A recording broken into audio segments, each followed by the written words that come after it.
Welcome to ASAP online class. Today, the topic key distribution and certification firewalls from the subject computer network is being handled by Deepthi M. Pisharedi, Assistant Professor in Computer Science Department at Pragjyothi Niketan College, Pudukkad, Thrissur. She is a UGC NET qualifier and research scholar. Her education qualification is MSc Computer Science from Bharathiar University. She has a professional experience of 13 years in teaching field. Welcome, ma'am. Hand you over to ma'am. Ma'am, let's start. A warm good afternoon to all. Once again, I thank ASAP webinar series authorities for giving me one more chance to present today's topic. Today's topic is key distribution, certification, and the concept of firewalls.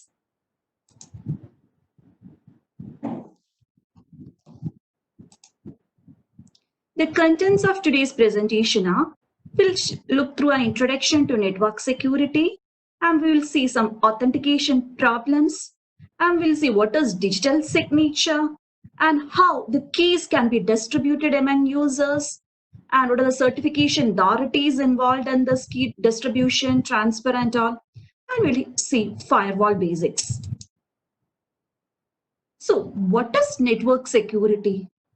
Network security is something that is provided on the network, which helps to prevent unauthorized access and risk. And in the network, while using internet, many network unauthorized access risk and many factors are there. So the network security concept will help to provide a security measurement to overcome this. And who will handle this? The network administrator. It's a duty of network administrator to take necessary measures to provide this network security. And with the help of computer networks, we may be doing many transactions involved in our regular life, like communication with governments, communication with banking, and many business transactions also may be done. So all these transactions need a secure medium to transmit data. So many network security protocols are there, or many network security mechanisms are there to provide this security feature.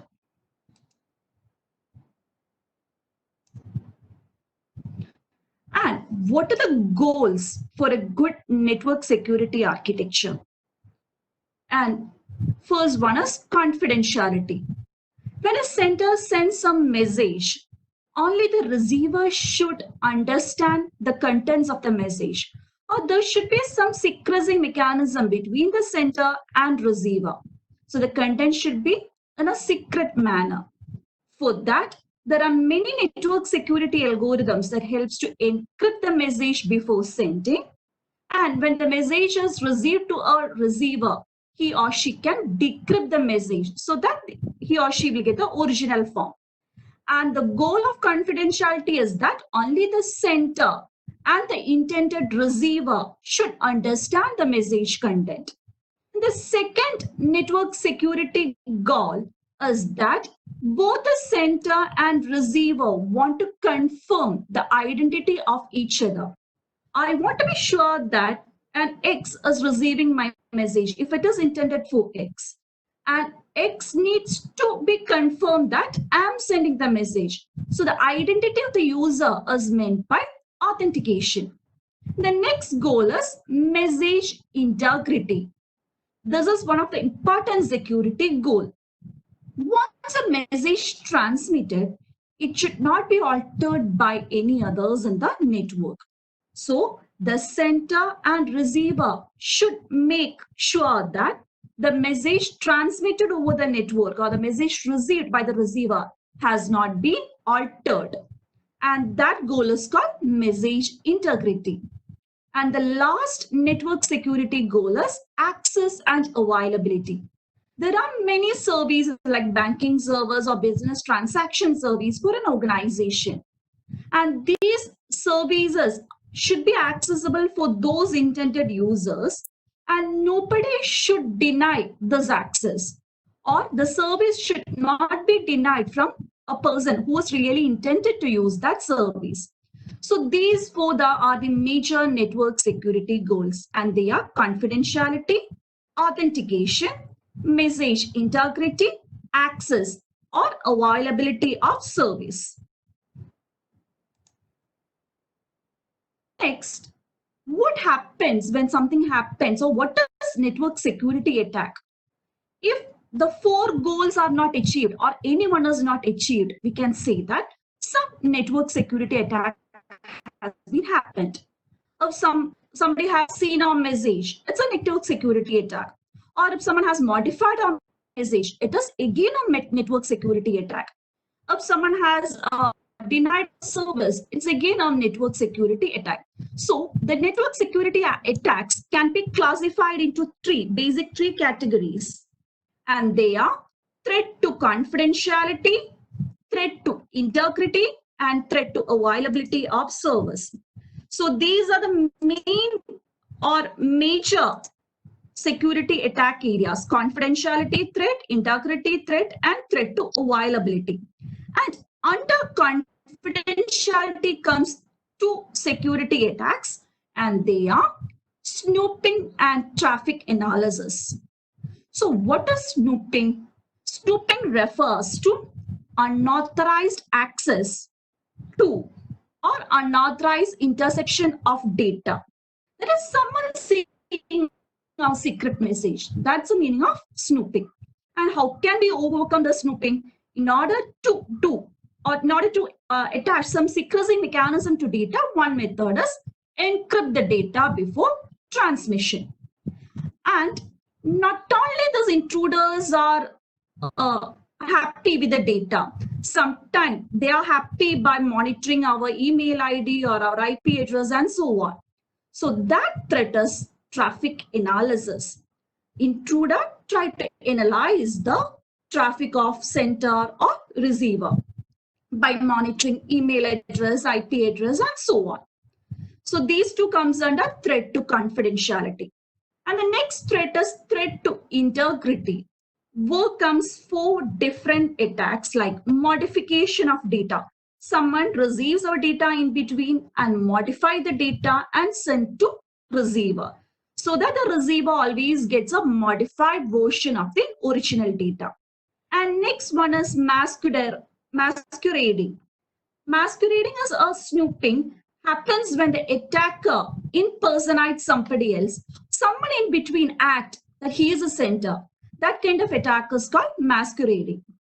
And next attack is replay. That is same message is done many times. Some transaction messages are transmitted more than one times. That kind of attack is called replaying. Next one is repudiation, where the sender of the message may in later situation deny that he hasn't sent such a message, or receiver may say that he hasn't received a message. And these attacks comes under threat to integrity. And the last category of security attacks is attack or threat to availability. If someone is hindering services from a user or denying services to an user, this may be done by repeatedly sending some messages, filling the buffer of a sender or receiver. These attacks can be done very easily. So a banking application may be intended to perform some banking operations, but those services are hindered from them. That's a kind of denial of service. Some basic services or their needed service are denied from them. So the security attacks can come in these three categories, either in the threat to confidentiality or integrity or availability. And there are some security services and techniques to overcome this security attacks. And the main two services or techniques are cryptography and steganography. Cryptography means secret writing. That's an art of transforming the plain text. Plain text means a text that a sender is sending or data a sender is sending is referred to as plain text. This plain text is transformed to a secret form before transmitting. And At the receiver side, the secret text will be transferred from to the original text. This mechanism or art of transforming messages from plain text to ciphertext and from ciphertext to plain text is called cryptography. And next service or technique to overcome security threat is steganography, which means covered writing. Here, the original message we are concealing with something else. We are covering the original message either inside an image or inside a video and transmitting. So when some intruder sees the message, he may be either seeing an image or he may be seeing a video, but the original message is hidden inside it. So these are mainly two services and techniques to overcome security attacks.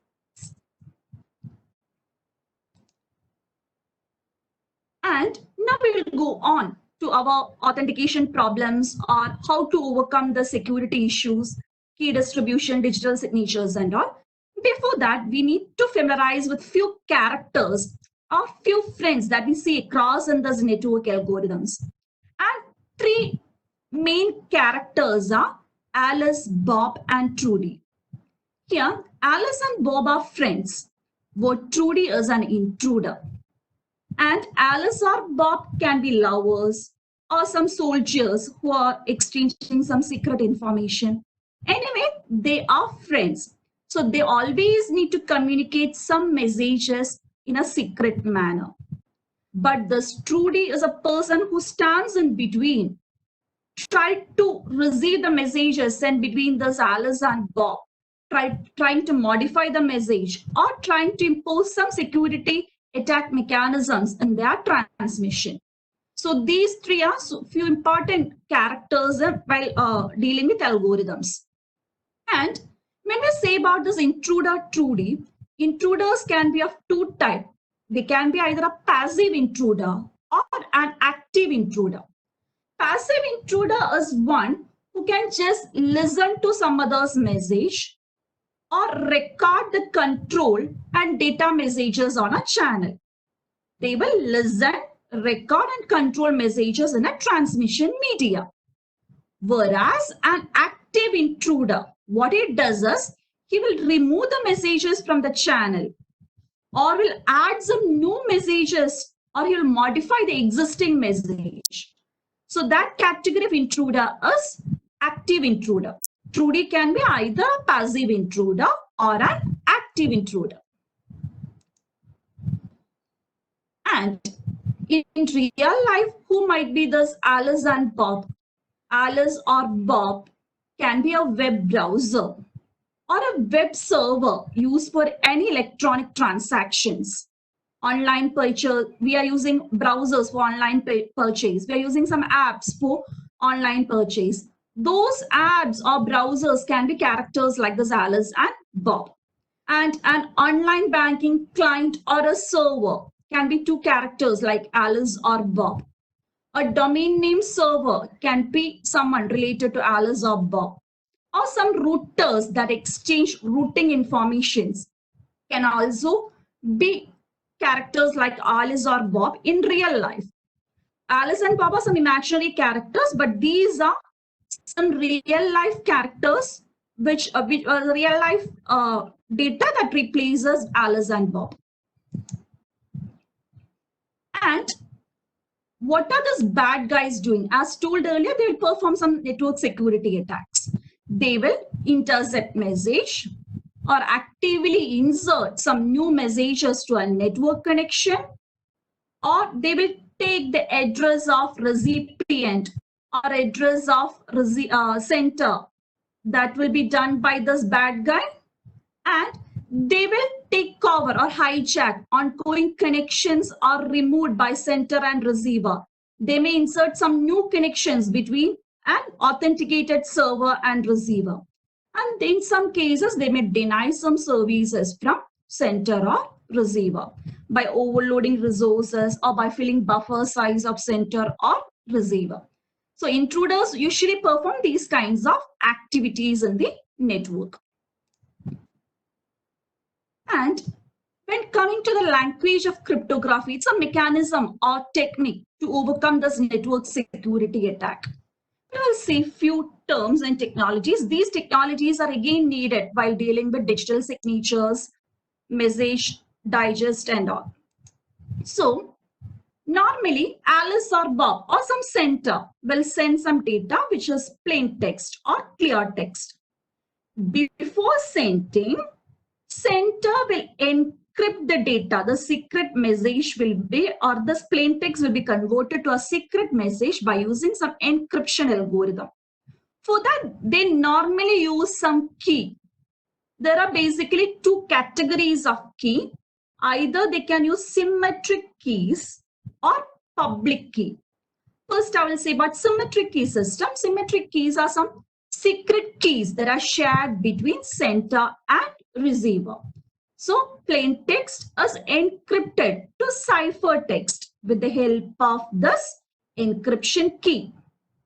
And this key is meant to be known only by these two characters, Alice and Bob. Trudy should not know the secret key in normal nature. And while the ciphertext reached the destination or reached Bob, what will he do? He will apply some decryption algorithm, that is opposite of encryption algorithm, with the help of his secret key or the shared key. And after applying this decryption algorithm, the ciphertext will be converted back to the plain text or clear text. For that, here, normally in all algorithms, M is considered as a plain text message.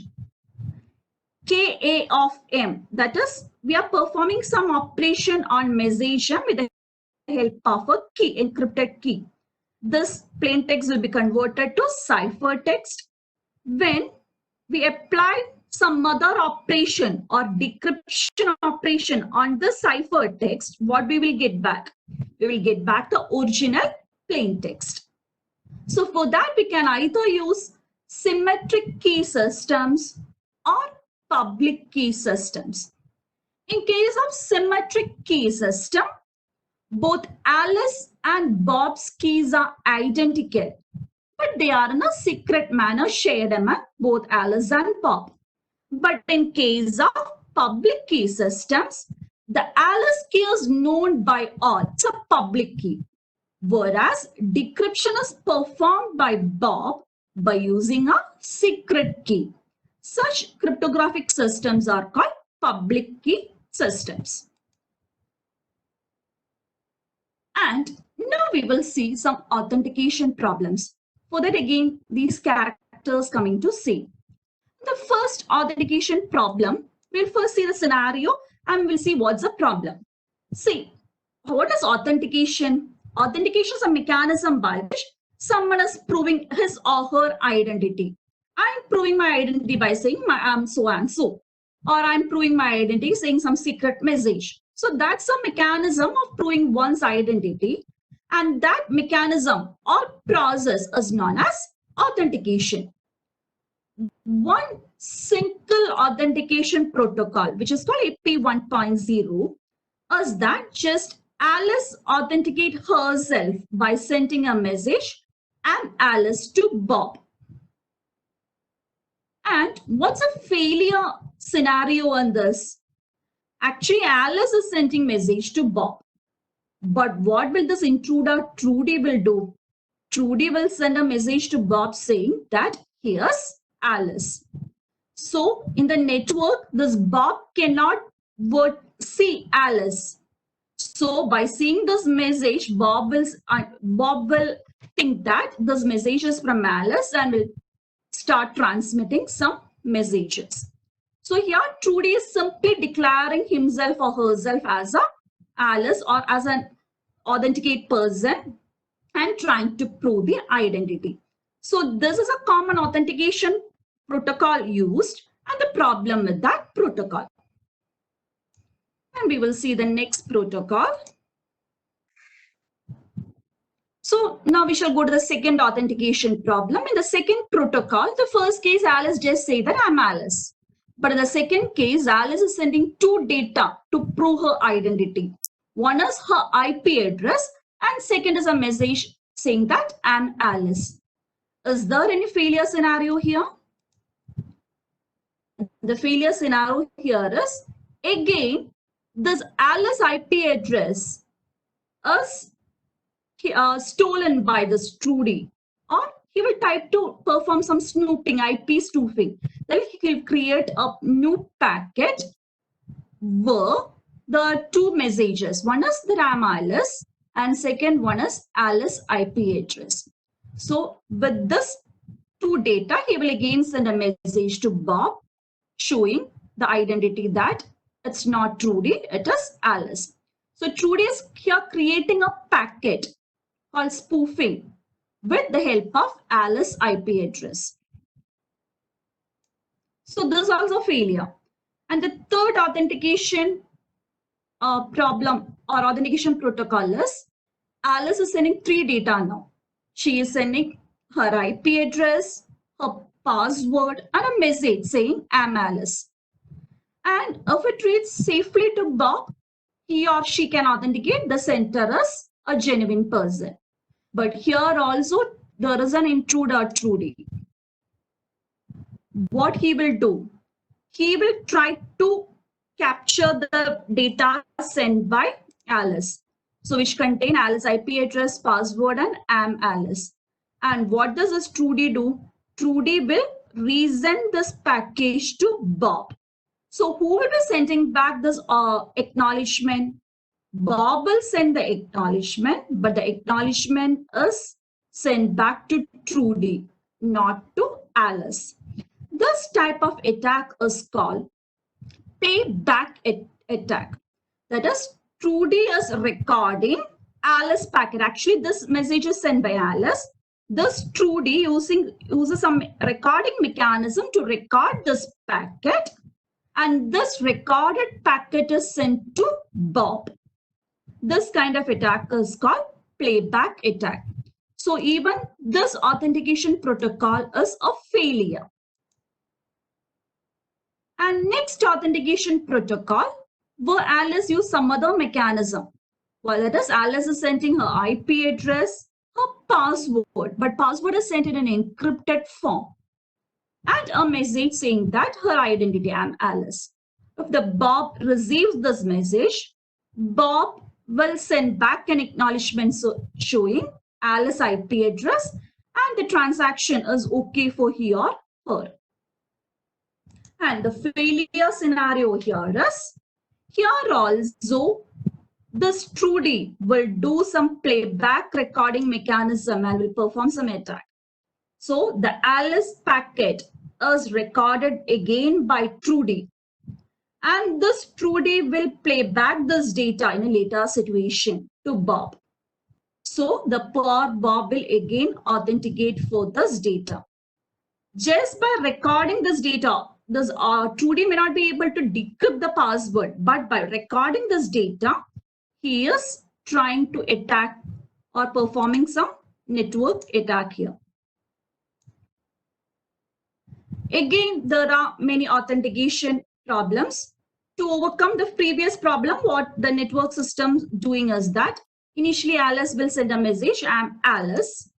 And in this case, Bob will send a number R. This number is used only once in a lifetime. So, and that number is called nouns. So, first Alice will send a message, I'm Alice. For this, Bob will send an acknowledgement R.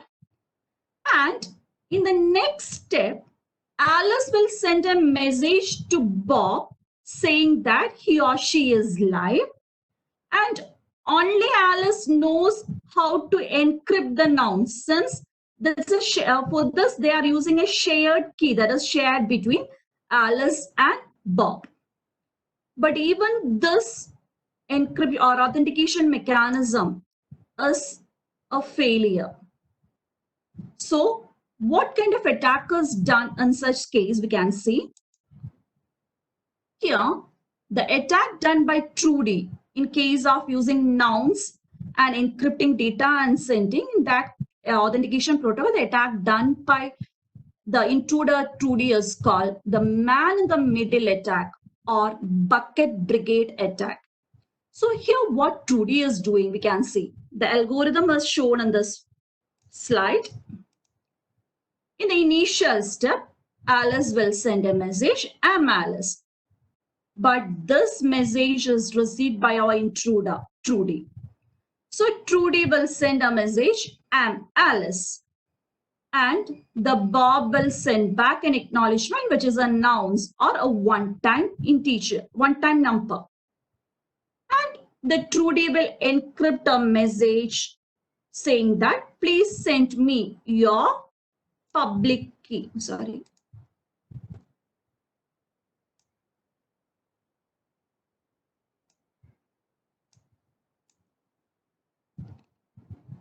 So in the next message, the meaning of this is, will send an encrypted message showing or with the content R, and to that reply, the Bob will ask for a public key. And in the normal case, a public key should be sent by Alice. But in this attack, what is doing? The Trudy is going to share a public key. First, he will encrypt the nouns and send. When the Bob asks for the public key, he will send a public key. But this is a public key of Trudy, not Alice. And these messages will be replayed to Alice. Trudy will send R to Alice, and with the help of Alice key, she will encrypt the message and send back to Trudy. Now, Trudy will ask for an encryption key. So who will send this encryption key back? Alice will send this encryption key back. And with the help of this encryption key, Trudy will play in the middle and try to perform a network attack. And this category of attack is called man in the middle attack or bucket brigade attack. So all these authentication problems says that even we use good network or cryptographic algorithms or good authentication algorithms, intruders can interfere in between and causes some problem to network security. So this again the explanation of man in the middle attack, where Trudy, he is actually imitating himself as Alice and trying to perform some conversation between Alice and Bob. So actually all the messages are sent and received by Trudy in this case. So Trudy will act as a man in the middle and will make some kind of conversation between Alice and Bob. So to overcome these authentication problems, many mechanisms are there. Many cryptographic algorithms can work well. Then some other mechanisms to overcome this network security attack is usage of digital signatures. And not the use of digital signatures, how to share those digital signatures in an efficient way. So what is this digital signature? For authenticating many legal or financial documents, we may need to put some signature on the document. In the normal day-to-day life, we may use some handwritten signature. But in case of network transmission, this handwritten signature cannot work. So there should be some mechanism which is analogous to handwritten signature. And we should use some cryptographic technique to send this signatures in a secret manner or in a secure manner. So the signatures that are used to sign the document digitally is called digital signature. So when Alice sends some data to Bob, in order to prove his identity, Alice will put a signature and send. Similarly, when Bob sending some message to Alice, he or she will sign the document and will send. So the signature is also a mechanism to prove his or her identity in the case of network transmission. And what's the use of this digital signature? The recipient can prove to someone that it is a Bob who has sent this message, and no one else can sign this document. So the use of this digital signatures are the receiver can verify the identity of the sender. That is, the genuine sender has sent the message by putting signature. Similarly, sender cannot later say that I haven't received such a message or cannot repudiate the contents of the message. And not receive the message, has sent such a message. And receiver cannot possibly say that this message has not been received by me. So to prove all these, we use what? Digital signatures. It is some mechanism to prove authentication while transmitting some digital document. And we will see the difference between the handwritten signature and the digital signature in later part. What are the main difference between conventional handwritten signatures and digital signatures? The difference comes in four main areas: inclusion, verification method, relationship, and duplicity. And inclusion means normally in case of a normal conventional signature document, we will first write the document and the same document we will sign it and will hand over it to someone else. But in case of digital signature, what is done? We will send documents separately and will send signature as a separate file. That's a main difference between conventional signature and digital signature. In case of conventional signature, both the content and signatures are part of same document. Whereas in case of digital signature, document is separate and signature as separate file. And next comes the difference in case of verification method. How in normal conventional signature is verified by looking some previous files. So there will be some backup files in an office. With the help of those backup files and those backup signatures, the conventional handwritten signatures are verified. But in case of digital signatures, there should be some verification algorithms to verify the digital signature. And the next is a relation. In case of conventional signature, there will be one-to-many relation to compare. But in case of digital signature, the relationship is just one-to-one. For each signature, there's a one output to be compiled or verified. And duplicity, in case of conventional signatures, it can be easily distinguished when each signature has been put either by using some dated signature mechanism or by using some different colored pen. Each and every signatures can be distinguished. But in case of digital signature, there is no such mechanism to distinguish different signatures from the same person. But we can do it with the help of a timestamp. With each signature, a time information is being sent, and with the help of that timestamp information, the digital signatures can be distinguished. So these are the four main differences between conventional handwritten signatures and digital signatures. And in case of digital signatures also, in order to share this digital signature between sender and receiver, we will be using some keys. As told earlier, to encrypt data or decrypt data, we need some cryptographic algorithms or encryption algorithms, decryption algorithm, plus some key. Either we can use symmetric shared key or some public key. So what's the difference between key usage in the normal cryptographic algorithms and in digital signatures?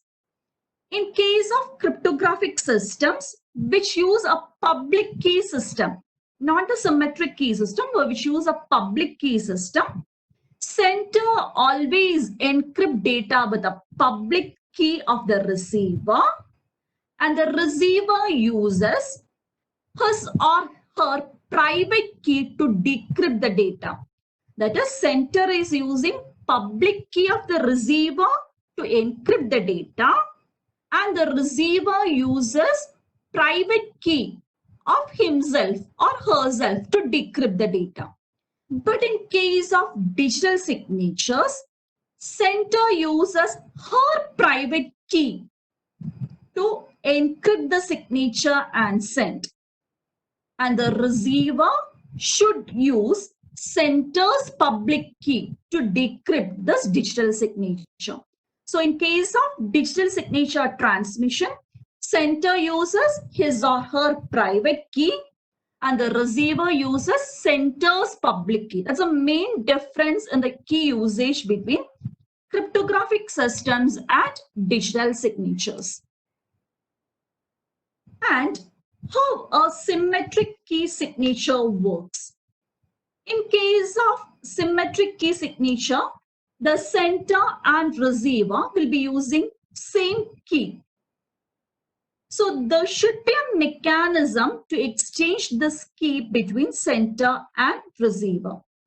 For that, in normal cases, we will use an intermediate trustworthy person, which is known as big brother. So this big brother is a one which helped to exchange the shared key between sender and receiver. From here, we are seeing how the key exchanges can be performed in either cryptographic algorithm or in digital signatures. So while using symmetric key signatures, which is used in cryptographic system, we will use a trustworthy third person called a big brother. So here also comes our two characters, Alice and Bob. Alice will send few information to big brother.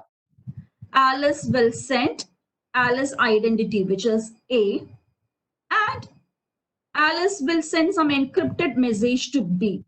This encrypted message is using some secret key which is known by Alice, KA. And in the message, there is Bob's identity, a random number, and a timestamp showing this is the time that I'm sending this message. And the text to be a time. The use of this random number and time is to protect the replay attack, so that Trudy cannot capture this message and replay it in a later situation if there is timestamp and a random number. And what does this big brother do? Big brother will again send this message to Bob, which is encrypted with the help of a key, KB, and this key is only known to Bob. And this message contains Alice identity, then again a random number, timestamp, and plain text with some information, KBB, which also contain encrypted text with the information, timestamp, and plain text. So since KA can be KA is known only to Alice and KB is a secret message to Bob, they can authenticate that this is from genuine sender or this is from genuine receiver. And only Alice can send this message to BB. Why? Because this key is known only to Alice. And in the case, only this big brother can send this message to Bob. How can we say that? Because here, big brother is using a special message, KBB followed by AT, P. So likewise, the second message is something that is signed by a trustworthy person. And that signature comes in the second part of the message, KBB, ATP. That's a signature of the big brother.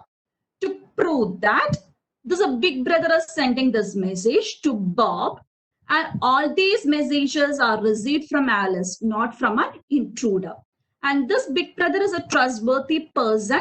Then both Alice and Bob trust on this big brother. So this is a way of exchanging symmetric key signature. We can again share our digital signatures, or we can share by using some public key signature mechanism. Here, no big brother is needed to encrypt or decrypt or to perform any operation, but everything relies on some key mechanisms. For that, well-known algorithms like RSA or DSS, digital signature standard, are widely used. In case of digital signature are standard, SHA algorithms are very famous.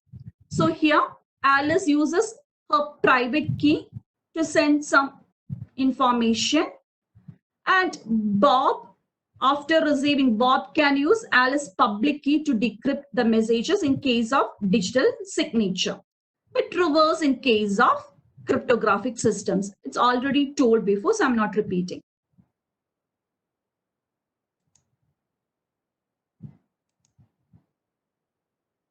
Now, what's the process of creating a digital signature?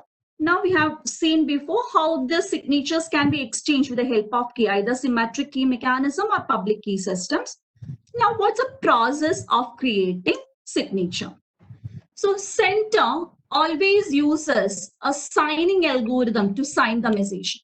He or she can't put the signature manually. So some algorithms are used to sign the document.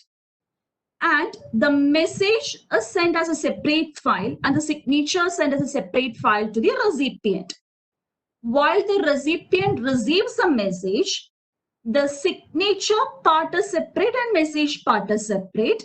So the signature part is applied to some verifying algorithm or verification algorithm to prove its authenticity.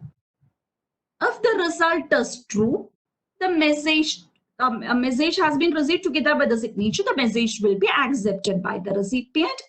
And if there is some verification problem in the signature, the message is rejected.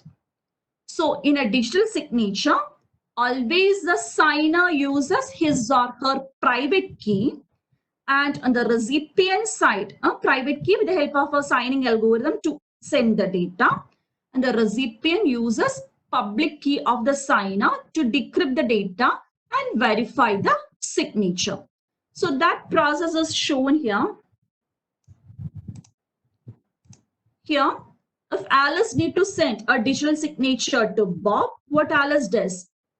She has a document to send, which is M, and she uses some signing algorithm to sign the document with the help of Alice's private key. And what is transmitted here? The message is transmitted together with a signature is transmitted over the transmission channel. And once this data received at the receiver, there comes the use of verification algorithm, which is verified with the help of Alice's public key. And if the verification is success, what do the Bob do? Bob will accept the message. Otherwise, Bob will reject the message. So this is how a digital signature is working on a network. Same thing is shown here again. When again Bob need to send message, the same process is done. Bob will send the message. Bob will put signature with the help of Bob's private key. Once the Bob's message is received at the recipient, what the recipient Alice will do?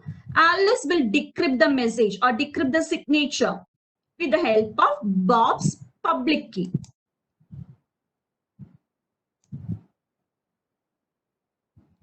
And what does Alice can do, or how does Alice can verify this?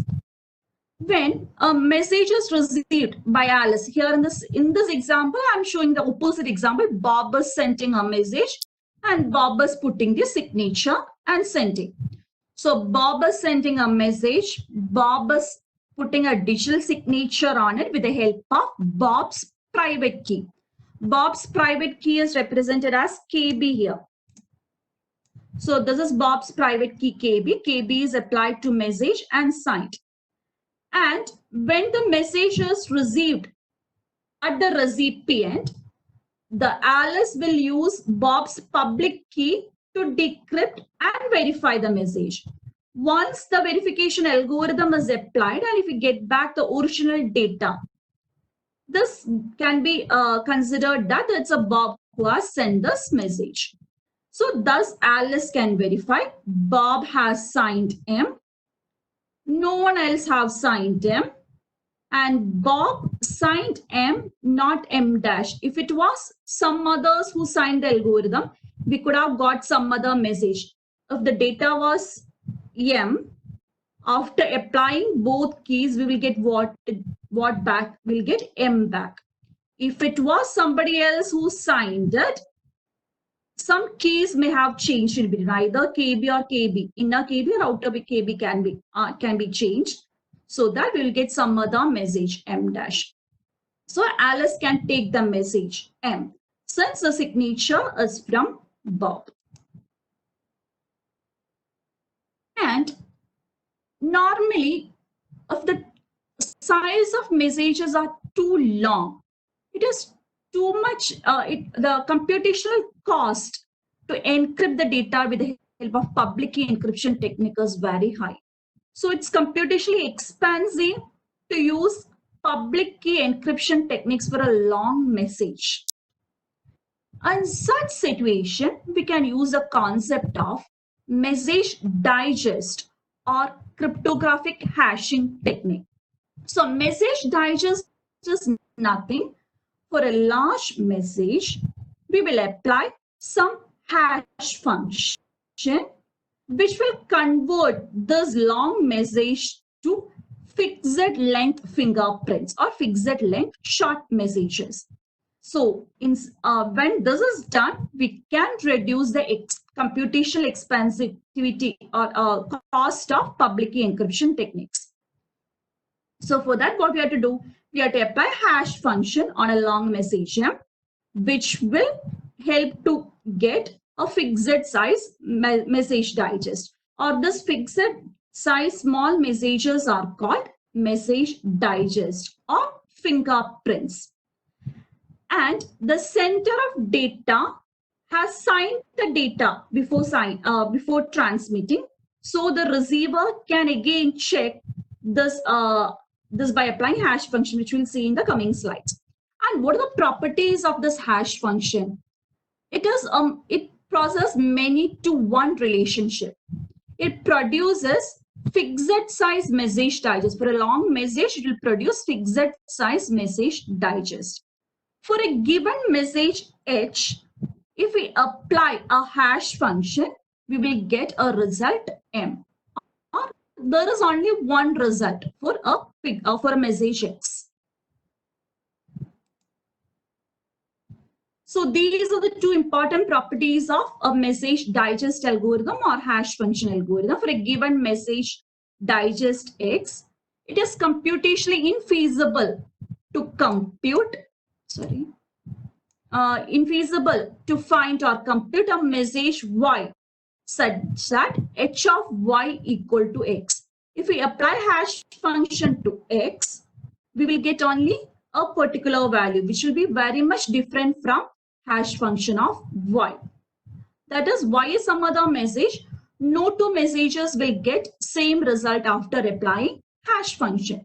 That is shown again. If there are two messages, X and Y, and if I apply a hash function on X, and if I apply the same hash function on Y, it is difficult to get same message. H of X won't be equal to H of Y in normal situations. But there are some situations where these two messages will be equal, and in such cases, there's a chance for attack. So how can authenticity or integrity be checked or applied with the help of using this message digest? When the original message is a long message, we will apply some hash function which will produce fingerprints or message digest. And this encrypted message digest will be transmitted. So here Bob is sending message. So Bob is encrypting with the Bob's private key and sending data to Alice. Once this message is received at the recipient, it's an encrypted message digest with the help of Bob's public key. Same concept is used as in the case of digital signatures. Bob's public key, Alice will decrypt, which will again produce a fixed size message. Again, what Alice will do? Alice will apply hash function, which will get again a fixed size message digest. And these two messages are compared. If they are same, we can say that the message sent by Bob is received by the recipient. Thus, we can verify the integrity of message. After applying the hash function, the data should be same as the message, or the message should be same as compared to the message after decryption. As I told earlier, in some cases, for two different data, we may get same hash function as a result. And that example is shown here. Here, actually, the messages shown on the left side and right side are very much different. And we got same checksum or same hash function. Identical hash functions are received after applying. Identical message digests are computed after applying hash functions. So in such situations, there is a chance for an attack, and that attack is called birthday attack. That is, for a data P and P dash, we get same hash function result. So either P can be transmitted by an intruder, or even P dash can be transmitted. Intruder can intrude to this message and can send P dash instead of P during a transmission. So such kind of attack is called birthday attack. So this happens in very rare cases when the checksum methods, the hash functions, are very poor. And in any case, we need to transmit or share key between sender and receiver. We need help of an agency to distribute the key between sender and receiver. And that trusted third party to share keys or to distribute keys are called key distribution center. So for symmetric keys, we normally use a key distribution center to share or distribute keys. But in case of public key, we'll use some certificate authorities to share key. So to reduce the number of keys, each person establishes a shared secret key with the key distribution center.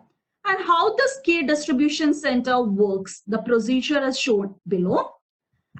If Alice is a center, Alice will send a request to key distribution center stating that she needs a session or a temporary connection with Bob. And she will send a secret key between herself and Bob. And KDC will inform Bob that Alice required to, or Alice is wishing to establish a connection between you. And if Bob agrees, the key distribution center will send a session key. And that session key can be used by both only for that particular session or for that particular data transmission. But in order to implement this key distribution center in real life, we may need to use multiple KDCs. That is, we will divide the world to multiple domains to distribute the keys among users. So there may be KDCs in the local level, national level, or international level, which help to distribute keys among senders and receivers or between the user.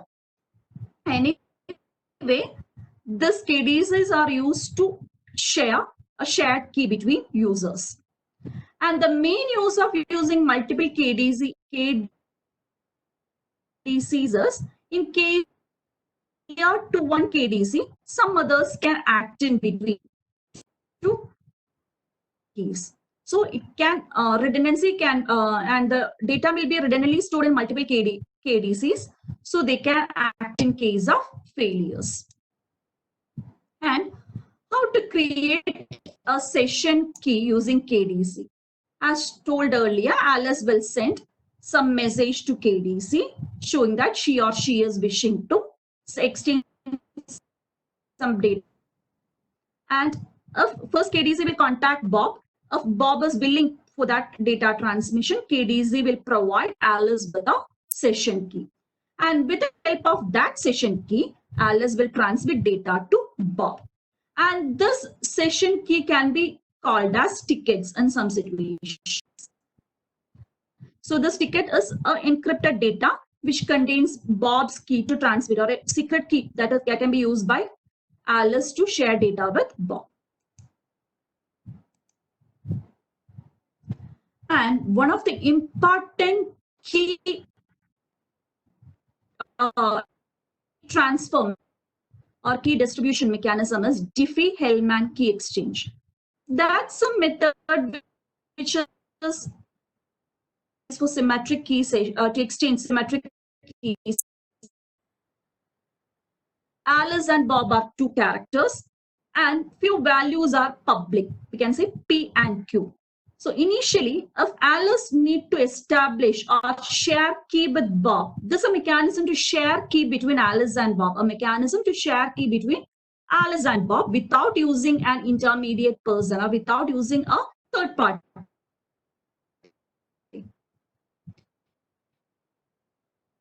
Alice wish to share a key with Bob, what Alice do is, Alice will pick a random number X.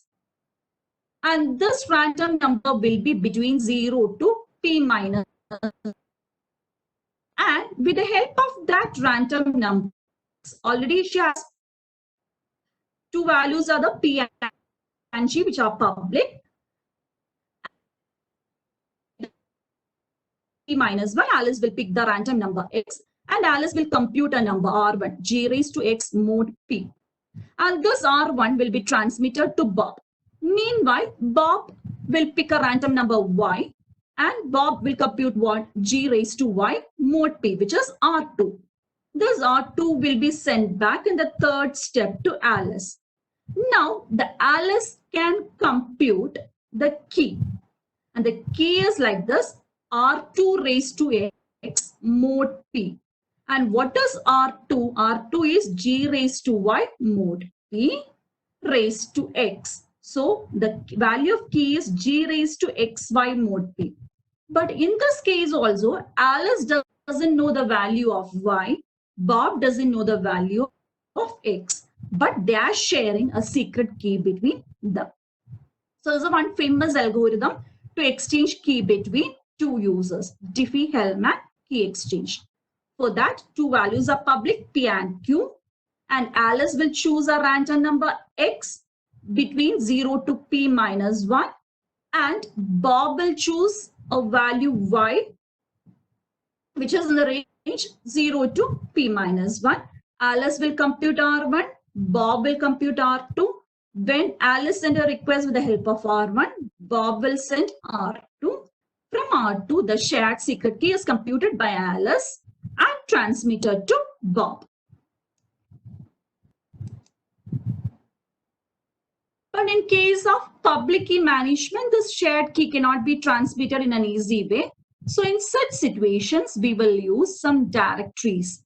There will be some public directories where these public keys are stored and that can be accessed and used in some session. So here, there should be a trustworthy person, or there should be some directory where this public keys, Alice and Bob keep their public keys in this directory. So before transaction, Alice will ask for Bob's public key, directly will provide with Bob's public key. Alice will send data by encrypting data with Bob's public key. And for that session also, Bob can send a reply by using Alice's public key. And from these two data, Alice will again compute a shared key that can be shared and used by Alice and Bob.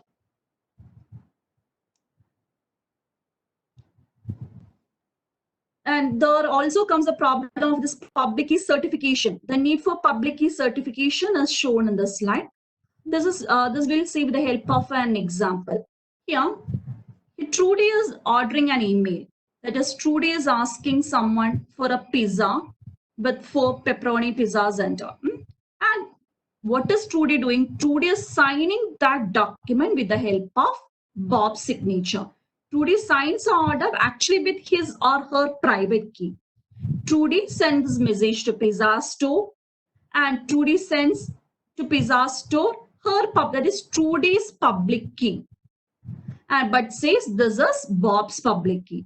What the pizza store will do?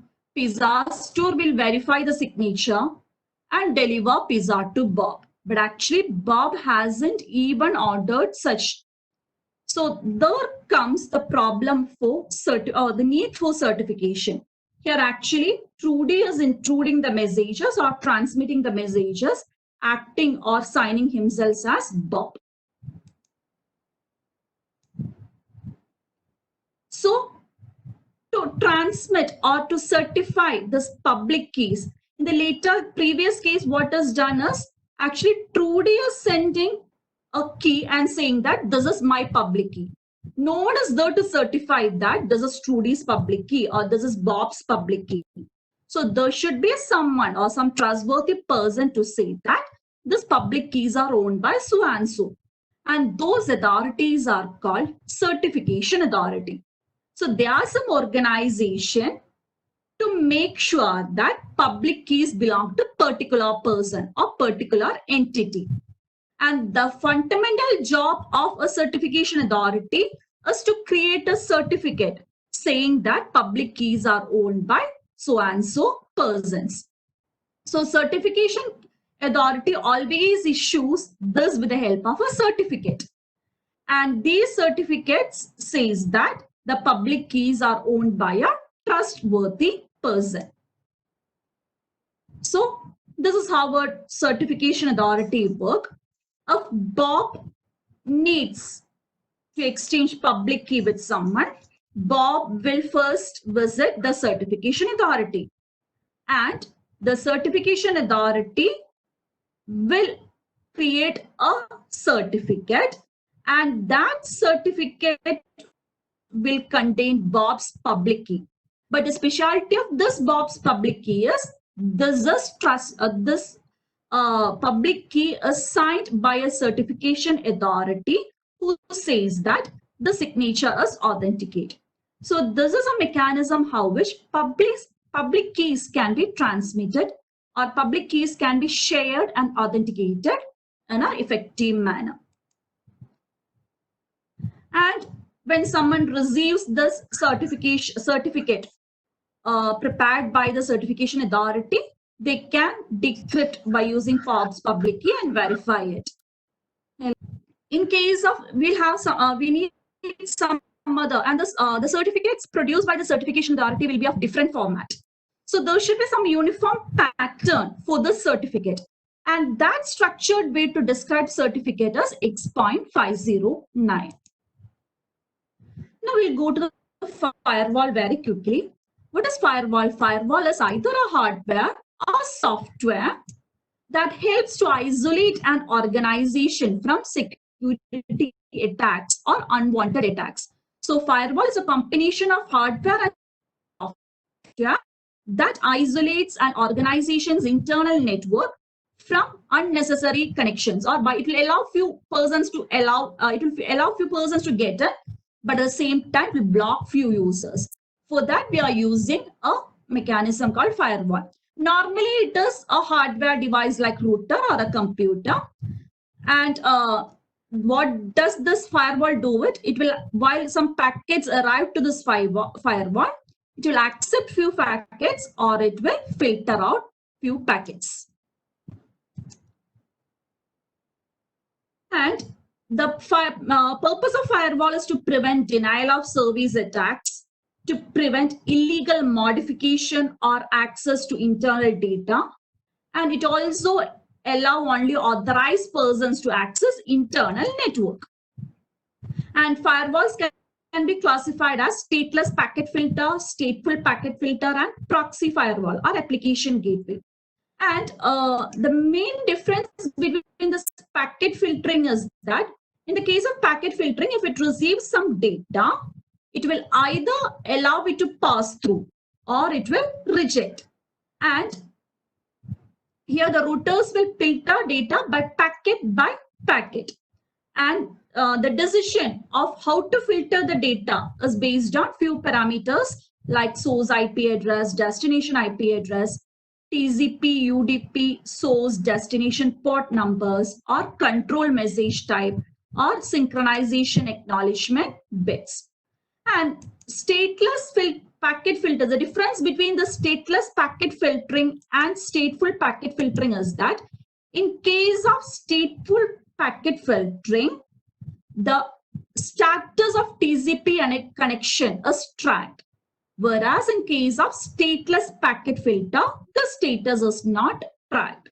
So in case of stateful packet filter, how the TCP connection is established, when will it be finished, everything makes sense in case of stateful packet filters. In both types, the filtering is done with the help of a table. A table contains action, condition, part.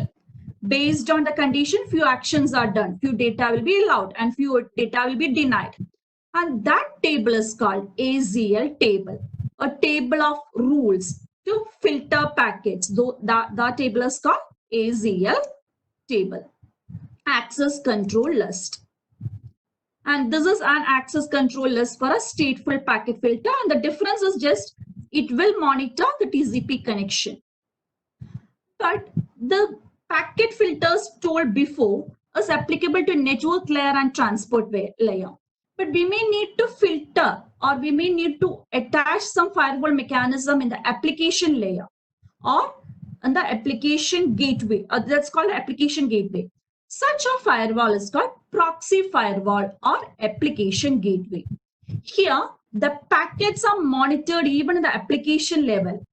After application level, the data will go down and will reach network and transport layer. Before reaching the network and transport layer, the packets are monitored at the application level. For that, we use proxy firewall or application gateway. So the application gateways, this is an example showing how those application gateways work. Before, when an application or when some connection reach the application layer, these are monitored by application gateway. And if it is found to be authenticate, it will the packet will be routed to the next internal network.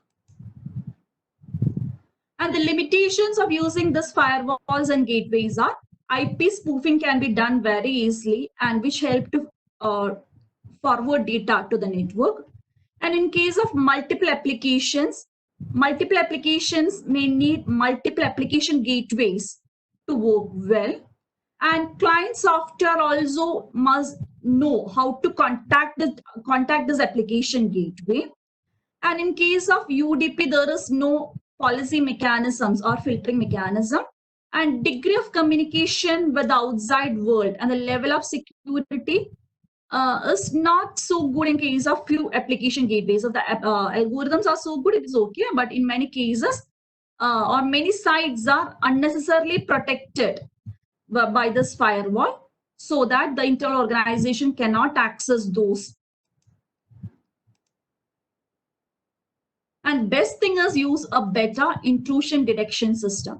The firewalls just operate on the TCP IP header.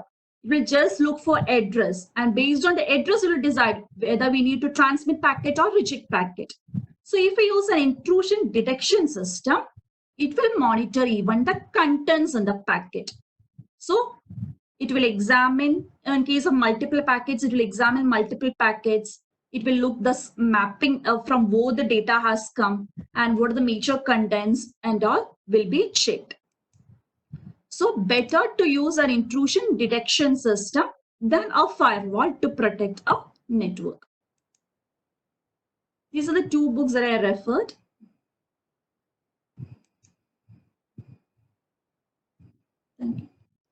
Thank you. Thank you, ma'am.